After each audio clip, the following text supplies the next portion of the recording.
এটা তো আমাদের পার্টির প্রসেস, যে পূর্বতন সভাপতি এবং আমাদের রাজ্যের মাননীয় মুখ্যমন্ত্রী আমাকে চেয়ারে বসিয়েছেন এবং দায়িত্ব দিয়েছেন।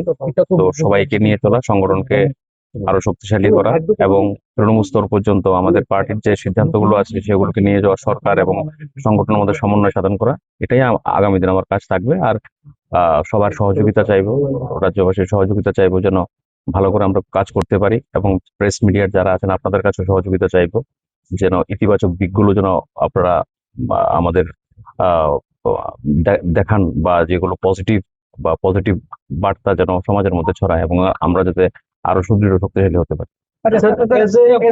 एज ए यूथ लीडर आप प्रेसिडेंट बने हैं, तो हार्डल क्या रहेगा, चैलेंज क्या है, और क्या आगे पार्टी को और भी मजबूत बनाने के लिए किस तरह का प्रयास करेंगे? पार्टी का जो सिद्धांत है और जो आइडियोलॉजी है हमारा, सम्मान देने का है, सम्मान देना और सम्मान मिलना।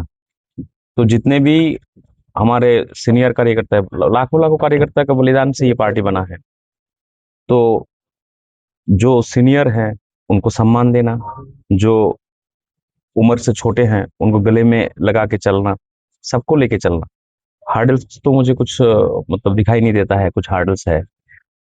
हम लोग जो जैसे करते हैं पार्टी में, सुबह से रात तक तो ऐसे ही काम करते हैं। ये थोड़ा बड़े और थोड़ा स्पेक्ट्रम से होगा।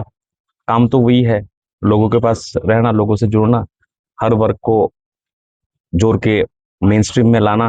और हमारा जो पार्टी का मूल सिद्धांत है, नेशन फर्स्ट और सेल्फ लास्ट, ये जो धारणा है, ये जो चिंता है और ये जो आइडियोलॉजी है, एकदम नीचे लेके जाना और समाज परिवर्तन के माध्यम से पार्टी को শক্তিশালী বানানো। দলীয় কর্মীদের উদ্দেশ্যে কি বার্তা দেবেন?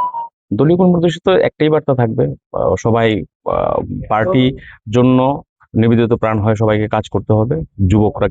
যুবক যারা আছে তাদের আরো ঝাঁপিয়ে পড়তে হবে, এবং আমাদের যারা প্রবীণ আছে তাদেরকে সম্মান জানানোর মাধ্যমে তাদেরকে সঙ্গে নিয়ে আমাদের চলতে হবে। সংগঠনের কোনো বিষয়টাকে চ্যালেঞ্জ হিসেবে দেখছেন কিনা, বা যদি দেখে থাকেন মোকাবেলাটা কিভাবে করবেন?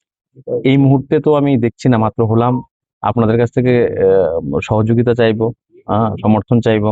মাত্র আমি দায়িত্ব নিলাম, দেখবো কি কি আছে সেগুলো নিয়ে। এই মুহূর্তে তো কিছু মনে বিগত দিনে দেখা গেছে প্রচুর পরিমাণে অনেক জায়গায় ভিতরে মন্ডল স্তরীয় কিছু বিক্ষোভ আছে, অনেক মন্ডলের সাথে নেত্রীরা বা নেতাদের যোগাযোগটা খুব ক্ষেপে আছে সবাই। তো সেই বিষয়টা আপনারা কিভাবে মেনটেন করবেন? এরকম বিষয় না, ভারতীয় জনতা পার্টিতে আমরা সবাই এক, আমরা একটি পরিবার। আর এটা তো আমাদের অন্য পার্টির মতো না যে ক্ষমতার জন্য বসা বা সমাজ পরিবর্তনের জন্য আমাদের পার্টি এবং অন্তিম ব্যক্তির পার্টি টেনিউর থাকে 3 বছর।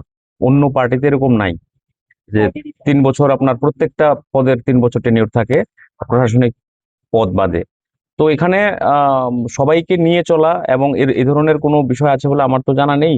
আর যদি এরকম কোনো জায়গায় কোনো বিষয় থেকে থাকে সেগুলোকে মিনিমাইজ করে কিভাবে চলা যাবে সেটাই আমরা নজর দেবো।